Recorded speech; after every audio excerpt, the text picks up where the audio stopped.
Everyone, আজ ছিল আমার একটা বিষ্ণুপুরের নাচের অডিশন। তো সেটাই তোমাদের সাথে শেয়ার করব। এই যে দেখছো, ভোর 4:30টার সময় আমার ঘুম ভেঙে যায়, আর ঘুম ভেঙে আমি 6টার বাসটা ধরি, কারণ 6টার বাসটা না ধরলে ট্রেনটা মিস করতাম। আর ট্রেনে এমনিতেই ট্রেনগুলো ভীষণভাবে লেট থাকে, আর চারিদিকটা দেখছো এত কুয়াশা। আমি ভাবি যে যারা প্রত্যেক দিন অফিসে বা কোনো না কোনো কাজে যায়, বাইরে যারা অনেক দূর দূর অবধি কাজ করতে যায়, তারা প্রত্যেক দিন এই রকম ঠান্ডায় কীভাবে যাওয়া আসা করে, আমার ভাবলেই সত্যি তাদের প্রতি মানে আলাদা রকম একটা ভাবনা চলে আসে। তো যাই হোক, আমার দুপুর 2টোর সময় রিপোর্টিং টাইম ছিল, আমি রেডি হয়ে যাই। আর রেডি হতে প্রায় অনেকটা টাইম চলে গেছিলো, আর আমি ঠিক টাইমে পৌঁছেও গেছিলাম।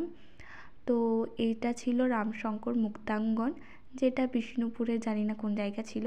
তো দিদিদের জন্য হেল্প হয়েছিল, যেহেতু আমার একটা দিদি থাকে, মানে আমার মামার মেয়ে এখানেই থাকে।